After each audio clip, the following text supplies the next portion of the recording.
Ya estamos de regreso aquí en Pauta de Análisis. Sí, con nuestros panelistas, que ya estábamos, por supuesto, con nuestros columnistas debatiendo y conversando ahí, pero no nos paraba la lengua. Cristóbal Uneus, director de Data Science and Holster, y Claudio Alvarado, editor del Instituto de Estudios de la Sociedad. Bienvenidos a los dos. Gracias por estar con nosotros. Buenos días. Oye, para comenzar, algo... antes de irnos a la política pura, Estados Unidos anuncia que acaba de bombardear centrales nucleares en Irán. Atacar centrales nucleares está prohibido por el derecho internacional. Chile condena este ataque a Estados Unidos. Gabriel Boric, el 21 de junio. ¿Adecuado, inadecuado, prematuro, Cristóbal? Totalmente inadecuado. No tenía para qué él tuitear al tiro. Casi fue de los primeros presidentes. No era necesario. No somos un actor que está metido en este problema. Podemos tener nuestra opinión. La Cancillería después emitió un comunicado. Yo creo que con eso... Marcando postura. Bastaba. ¿Claudio? Efectivamente, muy inadecuado, pero poco sorpresivo, por desgracia, porque sabemos que el presidente Boric ha presentado de manera permanente, diría yo, tanto antes de llegar a la moneda como después, una extrema dificultad para contenerse de reaccionar rápidamente por redes sociales. Él siempre está con el apuro por mostrarse, por dar su opinión, especialmente en temas en los cuales él también, por decirlo así, está jugado emocionalmente. Nosotros sabemos desde hace mucho tiempo que el conflicto árabe-israelí, para ponerlo en un marco más general, más allá de este caso puntual, a él lo motiva, le importa mucho, y eso por supuesto que es legítimo. El tema es que él es el presidente de la República, el jefe de Estado, debiera poner los intereses del país por delante, y cuando ocurre algo de esta naturaleza tan complejo, lo primero que uno esperaría es informarse, recopilar todos los antecedentes del caso. Por eso es que si uno mira los jefes de Estado que uno considera... o ejemplares, o referentes bajo cualquier punto de vista, en general se demoran en reaccionar. No sé, Macron se demoró casi 15 horas. Más allá de lo que uno piense Macron, pero presidente de países relevantes. Otros, al menos hasta anoche, todavía no habían dicho nada por sus redes sociales. Entonces, claro, yo creo que el presidente Boric, para emplear sus propios términos, aún en materia de relaciones exteriores, no logra evitar el cargo. No lo consigue. Y ahí, porque escuchaba yo en la mañana hoy día al canciller Van Claveren dando un poquito, justificando, ¿cierto? Más allá de la equivocación de que usó la palabra centrales, nucleares, ¿cierto? que no son centrales. Que otra consecuencia del apuro, ¿cierto? Por supuesto, de la incontinencia de alguna manera. Pero más allá de eso, porque es evidente que fue un error. Pero el canciller Van Claveren decía que esto era un asunto de principios y que es lo mismo que ocurrió, o él se acordaba que ocurrió cuando Chile, en el gobierno de Ricardo Lagos, estuvo en contra de la invasión a Irak por parte de Estados Unidos. ¿Se acuerdan que Estados Unidos hablaba de que había que atacarlo porque habían armas de destrucción masiva que finalmente no existían, ¿cierto? Y Chile se opuso. Ahí Chile estaba cumpliendo un rol en el Consejo de Seguridad de las Naciones Unidas. Pero lo comparó a eso y dijo, estos son principios, no se puede atacar. Entonces, en ese sentido, ¿no hay ahí un punto que el presidente Gabriel Boric también está defendiendo esos principios? A ver, hubo una discusión en el gobierno en ese entonces. Habían ministros, la ministra de Relaciones Exteriores estaba en contra, opinaba distinto el presidente Lagos. Soledad Alvear. Soledad Alvear estaba a favor de votar a favor de la guerra. Entonces hubo una discusión en el gobierno. Aquí fue el presidente tomando la decisión solo, ¿no es cierto? Y aquí no había un formalismo. De hecho, en Estados Unidos está la discusión de que si el presidente tenía que haber ido al Congreso, porque es una declaración de guerra. Trump dice, esto no es una declaración de guerra, esto es una intervención puntual. Entonces, si es una cosa al principio y están comparando con Irak, bueno, debería haber habido una discusión un poquito más grande, yo creo, al respecto. Claro, cuando el canciller dice eso, supongo que está buscando la manera de dar una explicación coherente a lo que hace el presidente, que por lo demás ha sido cuestionado por diversos actores políticos desde que tuiteó, desde que posteó en X lo que estamos comentando. Pero es difícil compararlo porque el presidente Lagos jamás habría tuiteado, porque el presidente Lagos... Era en otros tiempos, no había... Claro, pero un dirigente de esa talla hoy día no lo haría así, tiene una conversación con su equipo. Entonces, claro, la retórica de los principios sirve para justificar estas acciones, pero lo cierto es que todos sabemos que un presidente como Ricardo Lagos no habría actuado del mismo modo, al menos habría hecho lo que en ese entonces hizo Ricardo Lagos. Es verdad que eran otras circunstancias, pero habría conversado con su equipo, lo habría deliberado, lo habría comunicado de otra forma. Y por lo demás, en una circunstancia en que Chile estaba obligado a pronunciarse, porque como bien recordaba Connie, Chile formaba parte del Consejo de Seguridad, es evidentemente no el caso. Hoy en día, yo creo que el presidente Boric ha mostrado lamentablemente una tendencia además a querer importar este conflicto, y yo creo que eso no le beneficia al país en ningún caso. Usted escucha a Cristóbal Uneus, director de Data Science and Holster, y Claudio Alvarado, director del Instituto de Estudio de la Sociedad IES. Pasémonos a las primarias. ¿Cómo llegan los candidatos a esta última semana? La tierra derecha. Se acaba la campaña el jueves. Van a tener intensa agenda, muy intensa. Región metropolitana, región de Valparaíso principalmente, diría que todos prácticamente, salvo Jaime Mulet, que se va a su región. Y hoy día está en la región de los ríos, en Valdivia específicamente, Carolina Toá, y de ahí se viene a Santiago ya, metropolitana Valparaíso. ¿Cómo llegan a este último momento, Cristóbal Uneus? Como los vieron anoche también. Por supuesto. Sí, buena pregunta. Yo creo que la gran duda que tengo yo, al menos mirando el domingo, es cuánta gente va a ir a votar. ¿No es cierto? Y eso yo creo que de alguna manera va a decir el resultado de la elección. Si vota muy poca gente, la probabilidad que gane Jara es mayor. Y si vota mucha gente, lo más probable es que gane todas. Entonces la pregunta al millón es si van a votar 2 millones o 1 millón de personas. Yo creo que va a estar entre medio, quizás más cerca de 1 millón. 1 millón. Eso es poco. Entre 1 millón, 1,5 millones. Depende, si hace mucho frío el domingo, si llueve en alguna parte del sur del país.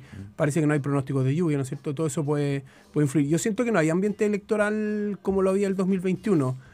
En 2021 pasó una cosa muy interesante. Había 2 primarias también de los dos lados. En la primaria de la centroizquierda, Boric con Jadwe. Boric sacó como 1 millón y tanto, Jadwe sacó 690, si yo sumado 1.750.000. Si yo miro los votos de Boric en primera vuelta, que fue voto voluntario, sacó 1.780.000. Es decir, sacó casi los mismos votos que sacó él y Jadwe en la primaria. Esa fue la capacidad movilizadora de esa primaria. Yo no veo ese ambiente hoy día. Entonces, el resultado para mí es incierto porque depende cuánta gente va a votar. Obviamente las encuestas están favoreciendo más a una candidata, como usted menciona en la encuesta que nadie puede comentar, ¿no es cierto? ¡Qué cosa más ridícula! Nosotros no hemos dicho. Que todos leemos, que todos comentamos en off y por WhatsApp, pero que pero por aquí no tenemos idea. Entonces, es difícil achuntarle cuando tan poca gente va a ir a votar. ¿Claudio? Efectivamente, el cuadro el que describe Cristóbal es un contexto de poco ambiente electoral, pero en el que da la impresión de que la convocatoria no va a ser en ningún caso la que en su minuto soñó el oficialismo. Y la pregunta interesante, creo yo, y que se va a tomar probablemente en análisis del día siguiente si todo esto se confirma, es ¿por qué? ¿Por qué tan poca gente respecto de lo soñado, de lo deseado, habría ido a votar? Y yo creo que la respuesta de manera tácita ya la está entregando el entorno de Carolina Toá, o la está asumiendo, y es que hay una cierta conciencia, me parece a mí, respecto a que no se está convocando al votante histórico de centro-izquierda, porque las primarias mueven a tus huestes, digamos. Pero aquí, si es que Carolina Toá efectivamente perdiera, si es que va a votar poca gente, es porque el mundo histórico, lo que queda de ese mundo histórico de centro-izquierda afín a lo que fue la concertación, etcétera, bueno, no está convocado. Y es interesante preguntarse por qué. Y yo creo que en gran medida eso explica, esa sensación de que ahí hay un problema, explica que en la última semana y en los últimos días el comando Carolina Toá está intentando distinguirse tanto de las otras almas del oficialismo, ¿cierto? Claudio Castro, que un destacado alcalde, ¿cierto? Integrante de su comando, decía en La Tercera el sábado que hay una diferencia, él reivindicaba la diferencia entre cuando gobiernan la idea del PC respecto de cuando quien conduce los destinos de las cosas del socialismo democrático, y están intentando distanciarse, la propia candidata Toá lo ha hecho. El problema es que yo creo que eso hoy en día es muy poco creíble. Es muy poco creíble porque Carolina Toá fue la ministra más importante de este gobierno, era la ministra cuando pasaron los indultos, ella fue vocera de la prueba, ella, para gobernó con ellos, para haberse distanciado de toda esa trayectoria tan reciente, que está tan fresca, tendría que haber hecho gestos mucho más fuertes desde un inicio para convocar a un votante distinto. Este desmarque, dices tú, debe haber sido más profundo. Pero no pasó hasta la semana anterior, y yo creo que por decirlo así, Carolina Toá le debe explicaciones a Carolina Toá, me explico. En una entrevista del año 2021 a Daniel Hopenheim en La Tercera, cuando ella estaba fuera de la primera línea política, ella decía, hablando en su minuto de la concertación, pero yo creo que esto se aplica hoy día a la propia Carolina Toá, la cito textual: no puedes ser una fuerza política ni hablar en propiedad sobre el futuro si no tienes un rato coherente sobre tu trayectoria y tu protagonismo en el pasado inmediato. Yo creo que ese es el problema político de fondo que hoy día afecta a Carolina Toá. Sí, y no ha logrado, por tanto, convocar a la centroizquierda tradicional. Yo creo que también hubo un error de cálculo, ¿no es cierto? Porque votó a favor del primer plebiscito, ¿no es cierto? Ella. Que se le llamó la vocera del... En algún minuto fue la vocera. Sí. Sacó el de la 30, prueba. Se la ha sacado en cara. sacó el 38% de los votos, ¿no es cierto? El presidente, su aprobación está en torno al 30%, él sacó el 26% en la primera vuelta, ¿no es cierto? Entonces ella, si se está enfocando en ese 38%, se estaba quedando con menos de la mitad de los votos, dejando de lado todo el voto del rechazo. Entonces ella le fue a competir a los mismos votantes que ideológicamente están más cerca al presidente de Winter y de Jara. Entonces ella misma achicó la torta por los cuales los votos que iba... Interesante eso. ¿Y hacia dónde debió haber apuntado? Interesante eso que estás diciendo. Ella debería haber ido hacia parte de los votos del rechazo. Ella debería haber dado la respuesta cuando le preguntaron por el plebiscito, que ella todavía defendía la propuesta. Ella debería haber dado la respuesta. No, y la respuesta del presidente dijo... ¿Qué es lo que aprendimos con los dos procesos constitucionales? Aprendimos, no podemos escribir una constitución dejando fuera al otro sector. Y ella nos dio esa respuesta. Es la misma experiencia de la campaña de Trump con Kamala Harris. Cuando le preguntan a Kamala Harris qué habría hecho tú distinta, ella dijo nada. Y ahí perdió la elección. Interesante eso, ¿ah? Interesante. O sea, tú dices, porque igual trató... ¿Tú no encontrás que trató en el último tiempo Carolina Toá digamos, cuando intenta realmente despegarse de Janet Jara, de decir que no quiere que el PC, que no está de acuerdo con que el PC lidere el gobierno en este país? ¿Quién entiende lo que es el PC? ¿Quién entiende lo que es el comunismo en la gente? Pero hay un intento de acercarse a la centroizquierda, a la concertación. En esto yo estoy con Claudio. Si tú quieres marcar una diferencia, te tienes que distanciar lo suficiente para que la gente promedio lo entienda. Y ella no ha hecho eso hoy día. Pero igual son sus aliados, pues si el lunes van a tener que tomarse las manos. Pero es la competencia. ¿Ella quiere o no quiere ser presidenta de Chile? ¿Tú crees que no lo quiso suficiente? ¿Y ya no lo hizo? O no supo cómo hacerlo, pensó que lo estaba haciendo, pero las encuestas no lo requirieron. ¿O no quería hacerlo? ¿O no quería hacerlo? ¿O no quería? ¿Y por qué no querría hacerlo? Si uno mira, todo esto es súper discutible, por supuesto, y estamos en medio de noticias en desarrollo. Sí, pero si uno mira el último lustro de Carolina Toá, las cosas que ella decía antes de volver a la primera línea política, a mí me parece, por decirlo así, que ella está en un lugar distinto a Ricardo Lagos. Voy a poner eso como paradigma, ¿cierto? Para convocar hoy día a esa centroizquierda que hoy día está desencantado, que incluso a veces le da rabia al Frente Amplio, tú tienes que retomar parte de ese mundo, de esa impronta. Y resulta que Carolina Toá, antes de volver a la primera línea, ya no hacía eso. Ella, nos recordamos todos que fue una vocera de facto destacada de la prueba, pero antes que eso, ella venía abogando por una unidad de las generaciones, porque el Frente Amplio se una. Yo creo que ella en parte no se desmarcó lo suficiente porque no sabía cómo hacerlo, porque acaba de ser una ministra importante y en fin, y por toda la trayectoria que recordamos, pero también porque quizás no quería. Porque ella quizás también, a su modo, de una manera distinta, por supuesto, al Frente Amplio, también sueña con la unidad de las izquierdas que sueña el presidente Boric. Y yo creo que tú, para convocar a esa centroizquierda tradicional, desafectada, muchos de los cuales votaron rechazo, tú tienes que ofrecer algo diferente. Y hoy día no hay ningún candidato que ofrezca eso. Además, había espacio. El espacio que hay entre la primera del oficialismo y las derechas es grande. Había espacio para encarnar ese mensaje, pero ella, yo creo que no quiso, no pudo. Ya, y porque estábamos hablando como en pasado, ¿cierto? Y faltan 4 días. Hablemos del día siguiente. Pero del día siguiente. Pero ustedes, solo para cerrar el tema, ayer encontraron que se trataron con guante blanco y que había, no sé si un pacto. Ricardo Lagos Weber dijo que no había ninguna conversación de ponerse de acuerdo, de no ofenderse, pero daba la impresión de que la última oportunidad para, no voy a decir sacarse los ojos, sino que mostrar las diferencias, así como están diciendo ustedes, jugársela por decir yo soy diferente a Janet Jara en el caso de Carolina Toá, quedó eso no ocurrió. ¿Por qué? ¿Porque están pensando en el lunes 30? Yo quizás Toá porque pensaba que si arriesgaba más podía perder por más, o quizás cree que va a ganar.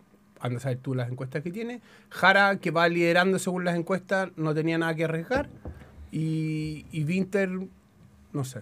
Oye, y desde el otro lado, si lo miramos desde la derecha, a la derecha, ¿cómo ven esto?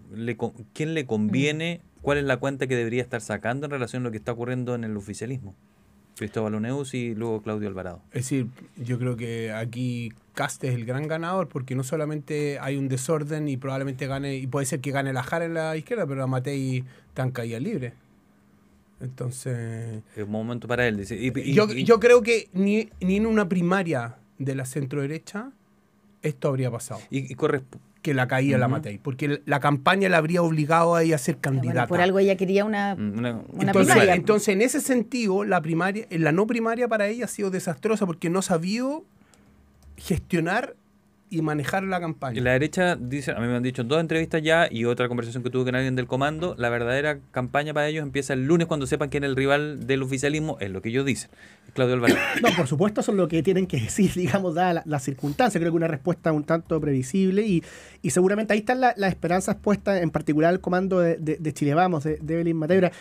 Si uno quisiera intentar diagnosticar por qué ha pasado esto con la candidatura de Evelyn Matei, sabiendo que son fenómenos complejos, ¿cierto? Pero yo creo que al final del día lo que ha ocurrido son 2 cosas. Lo primero es que esta es una candidatura que se sustentaba mucho en su propio liderazgo en la encuesta. O sea, a Chile Vamos le ha costado transmitir un proyecto más allá de la propia posición de liderazgo que tenía. Y esa posición de liderazgo, en segundo lugar, se sustentaba en un desempeño de la propia candidata, la imagen que proyectaba, la certeza que ella daba a entender en su rol de alcaldesa. Entonces, claro, ha sido un semestre tan malo para Evelyn Matei en su propio desempeño. Aquí hemos comentado varios de los errores forzados y no forzados que ha cometido, que eso ha terminado golpeando la situación en la encuesta. Entonces, si no te queda ni un buen desempeño como es lo personal en cuanto a candidata, ni una buena situación en la encuesta, se empieza a producir este círculo vicioso. Entonces, yo creo que la ventana que le queda a la candidatura de Evelyn Matei para despegar, para intentar superar esta situación difícil, es efectivamente la semana o las 2 semanas siguientes al resultado de la primera oficialista, pero van a estar todos los ojos puestos ahí.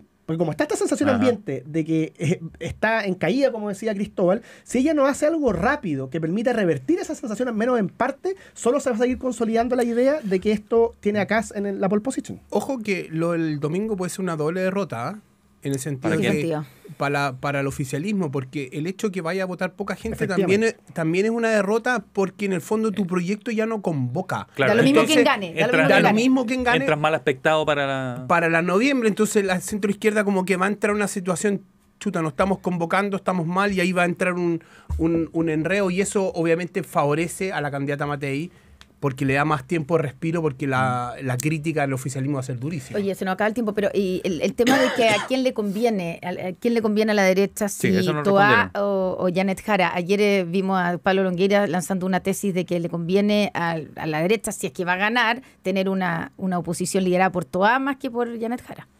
Claro, o sea, por supuesto que la gente derecha o de la derecha probablemente preferiría tener una oposición más razonable una vez que sea gobierno, pero desde el punto de vista estrictamente electoral, la sensación instalada es que una candidatura de Janet Jara tiene un techo más bajo, digamos. Es más fácil para la derecha, claro, en términos simples, claro, ¿no? Probablemente. Ahora, está esa pregunta, ¿a quién le conviene? Y también está la cuestión de qué va a pasar si se da la combinación de un triunfo de Janet Jara con un muy bajo porcentaje de votación de ese día. Si hay poca convocatoria, lo que habría pasado de no estar hoy día en el lugar en el que está tan complicado es que probablemente Claudio Rego se habría levantado como candidato. Pero como eso no es posible hoy día, es inviable, la pregunta es quién va a intentar llenar ese espacio, porque si el oficialismo convoca menos de 1 millón de votos y además gana Janet Jara, por supuesto que la gente centroizquierda se va a preguntar quién ocupa ese espacio. Cristóbal Neus, muy breve para terminar. Van a salir, yo creo que nuevos candidatos. Sí, van a aparecer, tratar de juntar las firmas antes del 18 de agosto. ¿Sí? Marcelo Trivelli, hay más gente que estaba apareciendo, ¿no es cierto? Como para ocupar ese centro. Para tratar de ocupar el centro, porque ven una oportunidad, como dice Claudio. Muy bien, Cristóbal Luneus, Claudio Alvarado nos han acompañado como todos los lunes. El próximo lunes estaremos ya con nombres sobre la mesa y con datos probablemente mucho más concretos y sin especular tanto. Que esté muy bien, ¿eh? Muchas gracias. Buena semana. Buena semana. No queda nada en todo caso.